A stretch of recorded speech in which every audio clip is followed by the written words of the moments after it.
Okay, thank you all for your patience. I really appreciate it. And if you could just mute yourselves, that'd be great. I can't do it from my side for some reason. But as you're here for a webinar called How to Help Your Child with Dyslexia, I'm assuming that you're a parent looking for information that you can use to help that child.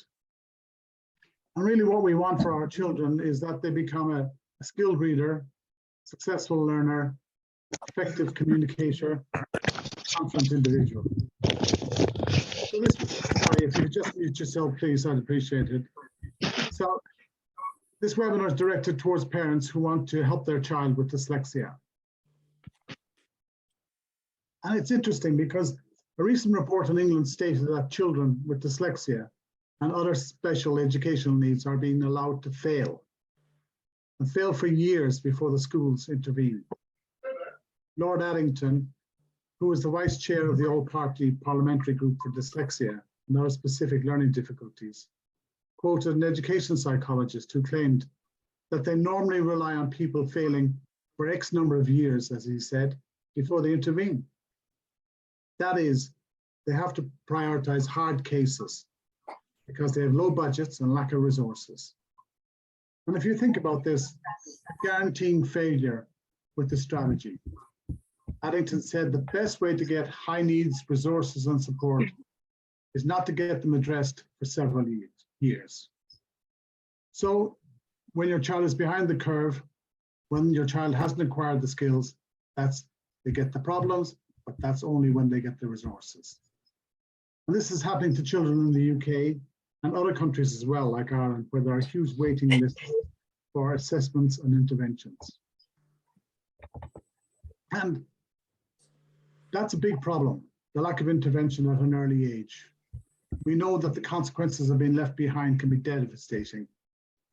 The gap only gets bigger as the child gets older. I don't want to labor you with too much research, but this one done in the year 2000 by Torgerson and Matthews showed gaps increasing as the child progressed from the age of 2 up to 5 and into secondary school. So what might be a small difference as a toddler reaches a 2-year reading gap, by the age of 5, it gets bigger. And by the time they get to secondary school, the gap can be 3 or 4 years or more. Simply put then, dyslexia, the normal reader is progressing at a faster rate than your child with dyslexia. Child with dyslexia can't keep up with the speed and progress in the class. They get left behind because the gap gets bigger. So where did it go wrong? Dyslexia had a big change of image before. It was quite rightly, for this, a lot of people succeed with dyslexia. They do very well, thank you. There are a lot of famous people with dyslexia, people like Churchill, Jamie Oliver, the great Steve Jobs of Apple, Whoopi Goldberg, Keira Knightley, and a couple of guys there in the middle that you might know. It's positive. Dyslexic people are considered average or better intelligent. It's part of the definition of dyslexia, after all. And your child with dyslexia learns differently. That's all. But people with dyslexia can be credited with creative skills above the normal population. Indeed, some organizations recognize this and will go on to hire people with dyslexia for creativity and neurodiversity thinking. It's a good rating, if you like, but something is missing here. Another dyslexic maybe put it clearer when he said, I was dyslexic before anyone knew what dyslexia was. I was called slow. It's an awful feeling to think of yourself as slow. It's horrible. And these children with dyslexia continue to have learning issues, poor reading, and a low self-esteem in a lot of cases. They're falling behind in school. They don't reach their potential. Their parents are concerned. And Benton maybe has hit it here. It can be excruciating for the child with dyslexia who feels excluded from the school, sometimes socially. We hear and see this a lot in our practice. Children are experiencing it every week. They say they're embarrassed to read in class. They get anxious about the spelling tests on a Friday. They're reluctant to participate in the class in case they're scared, of being found out. The teacher passes over them. They get dismissed as not being smart. And they feel left behind by their friends sometimes. And it's tough on the parents as well, because they're frustrated by the lack of support. They feel they may have tried everything without success. There's a sense of sadness when they see their kids struggling. They're worried about the future for their kids. They can get upset by the homework fights and feel guilty about not being able to help their child. And these feelings are not unique to you and to your child and to other children, because it carries on to adults. We see it with adults who come to us for help. A lack of support in school meant that they fell behind their classmates. They started to lose confidence and their self-esteem declines. So at work, they don't apply for promotion in case they're found out. They may have avoided going to university until their 40s, 50s, and 60s. They regret that. It's a loss of potential. It's a loss of satisfaction for them. And the answer seems to be an early screening test, because as we saw, the earlier the intervention, the better.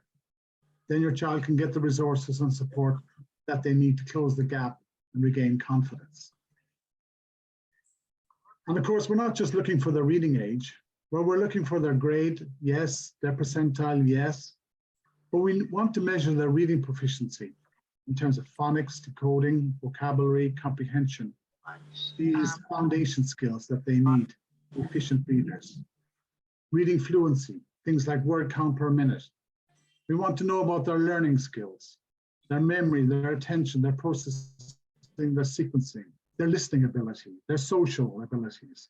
We want to build up a mosaic of these children and what their strengths and weaknesses are, and build an intervention program personalized to each child.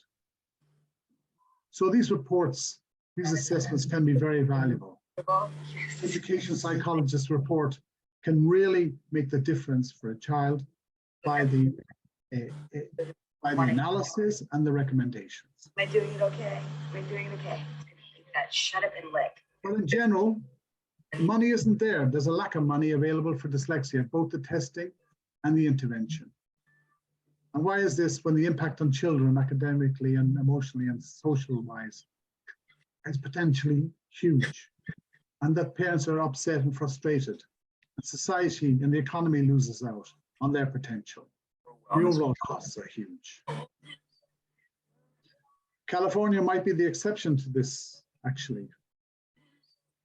The governor there, Gavin Newsom, he had a lifelong struggle with dyslexia.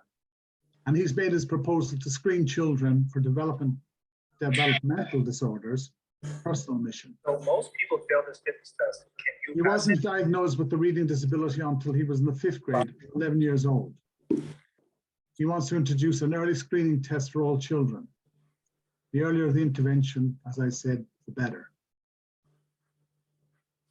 Besides the lack of availability of screening tests, there's another problem. Dyslexia is a spectrum.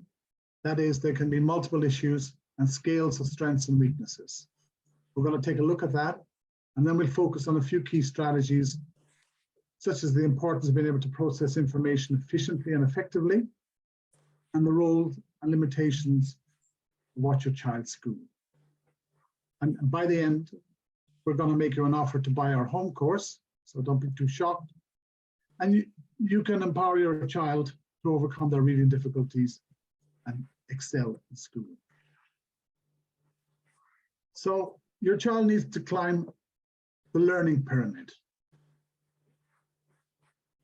It's like the learning timeline, but it's different sets of skills. Like at the start, you got very core skills, talking about motor skills, internal organization, visual skills, body and attention awareness, control, self-control.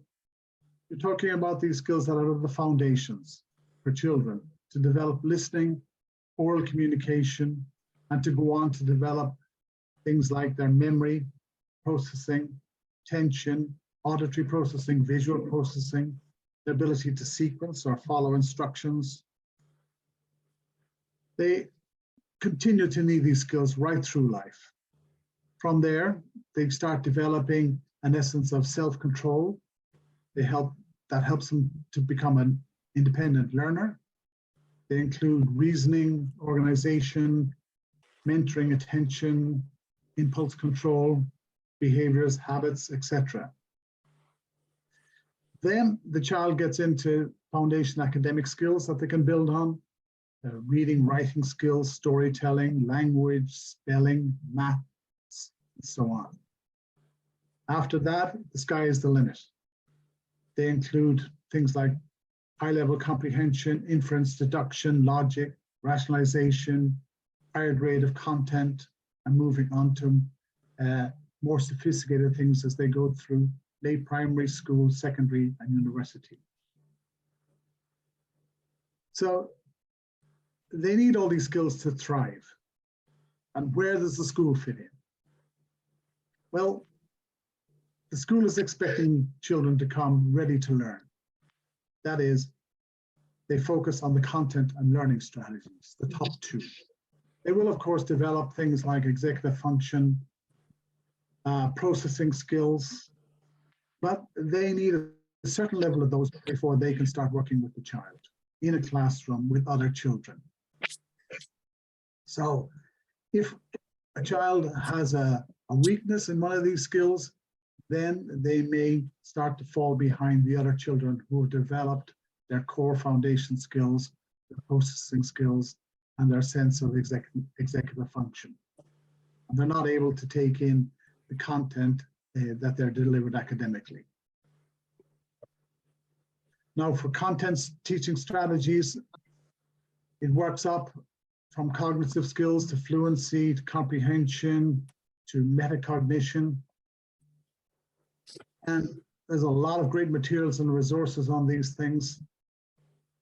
And some of the key elements to it would be what we might call hidden difficulties causing dyslexia, things like poor memory, poor sequencing.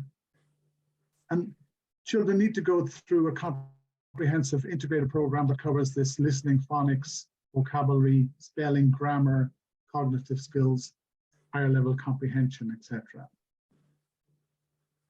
And if you're looking to find out about dyslexia and the latest research, in October last 2022, we had a webinar on dyslexia research and best practices by Dr. Martha Burns. She talks about how the brain reads, including the underlying factors that contribute to reading and learning difficulties, the best practices and instructional approaches, successful interventions, etc. There's lots of great information in it. It's a masterclass, frankly, well worth studying. And it cuts through the myths and shows what works best according to the research. And there are lots of practical information that you can use there for you as a teacher, or you as a parent, and you as for the child.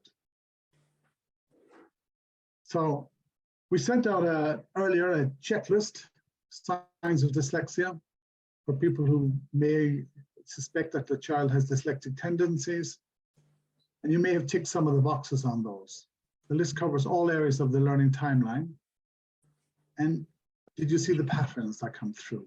How it starts with receptive language, going on to expressive language, moving on to reading comprehension. So they start with a focus on the auditory side of learning, that is listening. And if you want to know more about that, Joyce Gerns, my wife, she put together a very good presentation on this whole learning timeline, the essential aspects of it, and why we may need to fill in the gaps for our children if they're missing some of these skills. Because if you miss out on one of these steps, your child will struggle to read and learn. And of course, there's the science of reading. You know, visual processing, auditory processing, phonics and decoding, what happens first, what happens simultaneously, the necessity for good memory, the sequencing of letters, words, sentences, paragraphs, comprehension, and much more. And again, in our blog section on our site, you'll you'll pick up webinars and workshops on these things. So let's have a look at these cognitive skills. So they're sort of the hidden skills. They're not necessarily taught in school, nor they may not have the resources to help a child improve them effectively, but they're very important. For example, if you take a teacher gives a child instructions, so they say, okay, children, take out your English book, read chapter 3, do question 4 and 5 now, and I want you to do the first question in the class later or at home. By the time that's finished, some children may already be asking, what book, what chapter, what page? Others may have missed it altogether. For some, it's a question of being alert at the time when the teacher is talking, paying attention, etc. So the child needs to be alert, pay attention, listen carefully, process the information accurately and speedily, keep it in the right order, and keep it in their working memory and carry it out. It's demanding and it requires all 4 skills: memory, attention, processing, and sequencing. Working memory is so important. You know, we think of it when we're doing mental maths, but also when we're reading, trying to remember what we read and answer the questions. We need it for multiple choice questions, so we can get a lot more questions done during the allocated time, get a better score. We need it when retrieving picture concepts, associations from our long-term memory. When we're listening to somebody, can we stay on attention and remember it? And there are a lot of ways to improve memory, including visualizing the information that you get, making a connection with the topic, using acronyms and mnemonics, games, puzzles, viewing and recalling scenes, etc. There's also a lot of things that we can do to improve our attention, our being alert to something starting, paying attention, staying on task, being focused and not subject to distractions.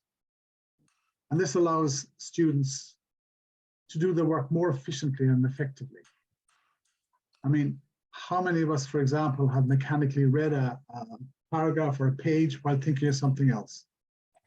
The result is we don't remember, comprehend what we have just read. Similarly, your child may not be attending in class.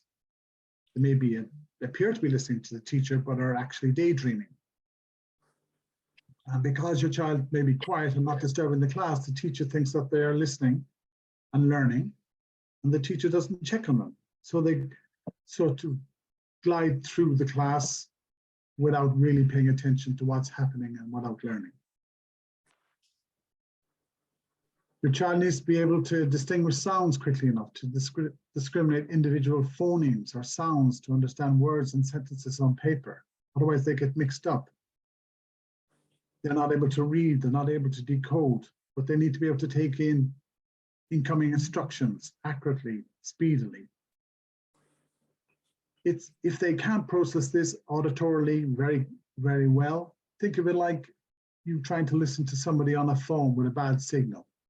It's difficult. It's like if all the microphones were on in this presentation, it'd be very difficult to tune into one speaker. That's what happens to some children when they're poor at processing auditory information, listening. And they're trying to process that information, and then they're trying to gather and get the information together to answer, but meantime it's too slow and it's moved on in the class or it's moved on in the conversation with their friends. It's a difficult thing. Anybody who's learned a foreign language will appreciate what it's like. So the first things you need to do with a child is get them to process accurately, then we develop speed. And sequencing, going through it, working memory, attention, getting things in the right order. It's, you know, the sentences, the paragraphs, the words, the letters in the words. It's like saying man bites dog, dog bites man. The same 3 words, but completely different meanings. So it's critical. It's critical for their storytelling. You ask your child, what was your day like? You know, can they tell a story clearly, concisely, without wandering? and losing their way with a beginning, middle, and end. Similarly, when writing. So we understand enough to know what it takes to be a skilled reader, a good learner, effective communicator, confident individual. But there's a problem here. You got to remember that the education system that your child is in, they're only going to be in that school for a fixed period of time. They're actually on a conveyor belt, acquiring skills to acquire more knowledge, to pass more exams. It should be better than that, but I'm afraid that's the essence of what it is. And a lot of these children fall off that conveyor belt. So what can you do about it? How can you bridge the gap for these children? You know, there's a certain protocol of learning that they need. There's a level of intensity and frequency. After all, if you go to the gym once a week, you're not going to get that fit. But if you go 3 times a week, it's better. 3 by 20 minutes is better than going 1 hour. So the frequency and intensity makes up for lost time, but it reinforces things quickly. It needs to be adapted to them. You need to give them materials that apply directly to their needs. You need to give them materials that are at their level and to be able to move on as they master these things. They need to be able to simultaneously develop things like cognitive skills along language and reading skills. They need motivation. They need feedback. The earlier the intervention, we said, the better. All of these things, we use computers to train them for phonics, decoding, comprehension, and these children, they can absorb the information so fast. Flashcards on a computer can be delivered so fast, so much more accurately. We can trace, we can see what's happening in their patterns and adjust it automatically. The AI does that. And it pulls out the information for the teachers to be able to see what's happening, what's their progress, where do they need interventions. So the big question is, can the schools cope with the demands and pressure that they're under today? And they're under pressure, these schools. Between COVID, enrollment in certain areas that's gone over the normal numbers, shortages of teachers, social media, new technology, skill upgrades, inclusion, etc. These teachers, schools are under pressure. And that's not to mention the question of whether or not the children are ready to learn. Can they listen well, pay attention, and stay focused? Have they got a good memory, and so on? Anecdotal evidence is telling us that the children are not as prepared for learning as they were before, that they're losing the ability to pay attention. They're losing working memory. They're dependent on their gadgets to be able to do things. They're not independent learners. And we do a lot of work with schools, and so we have a good idea what the role of the school is and how they do it. This is Moseley School in Birmingham. We've been working with them for 8 years on their reading and language programs. We've also been working with the academies. Here's a reference from one of the teachers there. She says, the software has meant that we can radically improve the reading and spelling ability of a large group of children with special learning needs in record time. The program is so well designed, it can provide individually tailored, intense, essentially one-to-one sessions for as many as 25 students at once, monitored by only 1 specialist teacher and 2 teaching assistants. So imagine if they're doing that in school, and school is probably the best place to do it, but it can be replicated at home. So you got the learning timeline that the child needs and where the school sits, and you want to get the children ready to learn, and you got to bridge the gap if possible. And we want to avoid what Mr. Arnie Duncan said about children when he was the Secretary of Education way back, I think, in Bill Clinton's time. And it seems his policy was to figure out what was happening for those kids and what their potential was at the age of 12 and split them into tracks. And as this cartoon says, you know, they're rejected or they're passed on. thankfully things have changed, and we can change, and we can turn around the trajectory of a child and give them the opportunities that they want. So we've covered a lot of ground in this webinar. There's a lot to take in, but you don't need to know all of it. It's about learning skills, being a strong learner. It's about being a good learner, good reader. How it's possible to have this outcome by exercising your child's brain in a targeted, precise, and deliberate practice mode. It's about using programs like we use things like Fast Forward that are the only proven interventions that simultaneously develop language reading and learning skills. There's a lot of questions coming in here about the technology, time needed, etc. But honestly, I apologize for starting late, but we probably don't have time to do it. I'll be happy to cover it later, or if you leave a note in the chat, we can address that for you too. And let's have a look at what we do for our home courses. We provide these all over Europe for the last 20 years. They're supported directly by our academic staff, teachers, clinicians. We have speech and language therapists who use these programs as well, education psychologists. They use in international schools. They use in private schools. And they use for English language learning as well as learning difficulties. But at home, we appoint a personal course manager to communicate directly with the parents, and then the parents work with the child. So it's about empowering your child to overcome reading difficulties, allowing them to excel in school. So, I mean, if your child is experiencing difficulties with their reading and has been recently diagnosed, or you suspect it, they may have dyslexia. You're in the right place. And the first thing you should know is that there's nothing wrong with your child. They learn differently, that's all. And as I said, people with dyslexia are considered to be of normal or higher intelligence. We simply need the tools to help them learn in a way that they can retain information, avoiding daily homework frustrations. You need the tools that can allow them to be confident reading aloud in class and no longer experience anxiety if they're asked to do something or on spelling test Fridays. So you want to empower them to enjoy school life, read well, improve their essential skills, and have the confidence and self-esteem to be able to participate in class and socialize confidently. As this parent said to us, 5 months in the Fast Forward program has had a major effect on our learning. We are delighted with her improvements. This is also reflected in her schoolwork. It was a pleasure dealing with Joyce. She was always very encouraging. We have all types of children who do it. We have Dunne family, 4 kids.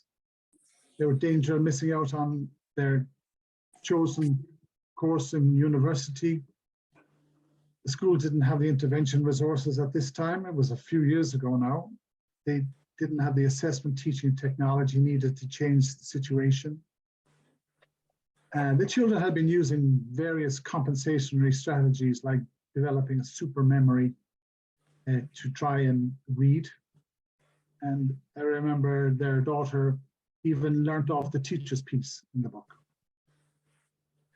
And after 6 months, they achieved the results that they wanted to catch up with the class and to be able to participate fully in the class and to be able to go on to get their qualifications in school and in university. As their father said, they don't rely on their memory as much, he said. They're much more interested in reading about their own topics. They're farmers, they're into biking, the motorbiking and things like this. Their comprehension was where they most excelled, he thought, and they no longer needed learning support in school. So as part of our course, we communicate directly with you before, during, and after the course. You can contact us by phone, email, Zoom. We send you weekly reports of progress, strengths and weaknesses, interventions, attendance, participation. So you can see, is your child participating in the course? Are they attending? Are they doing what was set up for them? How did they do? What their strengths are? What errors they made? What interventions? We'll talk to you about them if they need to be made outside of the existing online resources. And we're available for you to talk to us. And our assessment of the child will give, we do an assessment at the start of the course, if you wish. And it gives your child the confidence that we understand the reasons that why they are not reading effectively. So we can focus on their priorities and their weaknesses, and constantly we can adjust their course to their specific needs. If they're in secondary school, they get content that's appropriate to their age group in its subject, maturity, complexity. We don't have to offer more childlike graphics and juvenile content, and they can complete the work, the privacy of their own home without anybody knowing. As far as other kids are concerned, they're just playing computer games. Primary school, the content is appropriate, and we balance in fun and practice, games, points, best score, beat the last score, etc., to keep them engaged. And we deliver comprehensive resources that address those pillar skills of memory, attention, processing, sequencing, alongside the language and reading. And we build in a lot of social, emotional learning to improve their confidence and their self-esteem. It's 30 minutes a day, 5 days a week. At this level of intensity gets great results. We get up to 2 years gains in 60 to 90 days. Calendar days. Depending on where the gap is, the secondary school students should make gains faster than the primary schools, because the secondary school kids typically have a lot of content already. So why would you feel confident in our programs? Well, this research body, Frontiers in Psychology, body of education psychologists, endorsed our programs as being highly effective.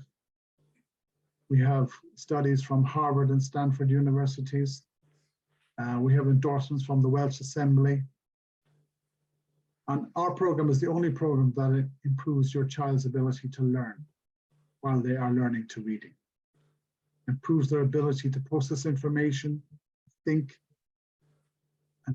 and digest information and remember it better. You'll get reports, as I said, weekly, visual. You can share them with your child and use it as a motivation tool with them. And we do it in a quick 3-step process. We build the strong foundations with our listening, language, learning, and reading skills. Secondly, they deliver the reading skills. And then there's a lot of practice for fluency. Sentence, paragraph, comprehension, story comprehension, academic vocabulary as they move into secondary school. They need to learn practically new languages of science and biology and maths and other things. And we develop their higher level thinking skills. As I said, comprehension, deduction, rationalization, logic, etc. So after completing the neuron learning program, the child will be able to absorb information efficiently and effectively. They can follow instructions in the classroom, working memory improves, and they retain information better. And they can complete their tasks and their exercise and their homework much more efficiently. So frankly, you don't need to think too much about it. We provide a personal service. We only work with a limited number of parents. That means that parents get our full focus, and we respond and communicate with you clearly, comprehensively, and in a timely way. So once we fill up our registration this time, we will put people on a waiting list for our next intake. And we have a 15-day risk-free, no questions asked, 100% money-back guarantee. That means once you purchase the program, you've got 15 days to check out the modules and lessons, watch the videos, try the exercises and practices, and decide if it works for your child and if it works for you. And if not, let us know and we'll refund 100% of the purchase price, no questions asked. So what have you got to lose on it? But as I said, we have lots of testimonials. Eric made this comment: our daughter made great improvements thanks to all the programs followed. We are really grateful and strongly recommend this program.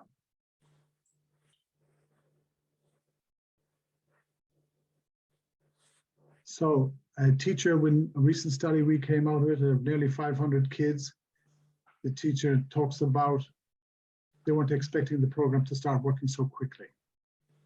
But actually the acceleration can really come fast when you fix things like memory and attention skills. So after completing the course, we aim to have them be a more skilled reader, a successful learner, an effective communicator, and a confident individual. There's a lot more we could go through on it, but that's the essence of it, the outcomes. There's an opportunity to buy now. We'll close next week, but we are currently open for enrollment. We enroll children for 3 months at a time. Our average stay on our course is between 6 and 9 months. Some children, it can be higher than that, depending on if they have other learning difficulties. For some children, it's less than 6 months if it's a specific issue to be dealt with. But typically, it's up to about 9 months. So I hope that wasn't too rushed through, and I covered what you're expecting to see and hear, and that you feel you a bit more informed about the situation. I'd be happy to answer any questions via the website or by email, john@neuronlearning.com, and you can see our course price and offer at this address here, neuronlearning.org/DYS 2303B. It may be in the chat now.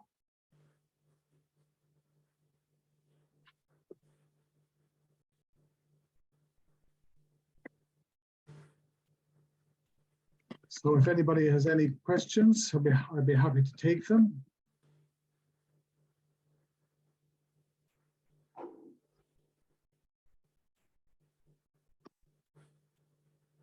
Somebody has asked me a question, when do you need to start and can we take a break? Yes, you can take a break during the course, or we often have this.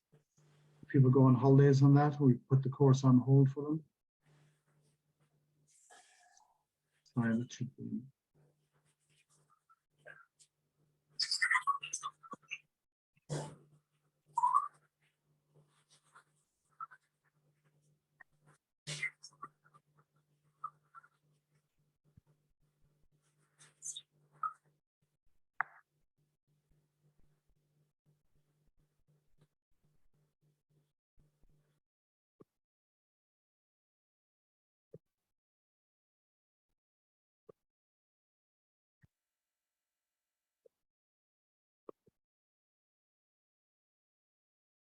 Well, thank you all for your time.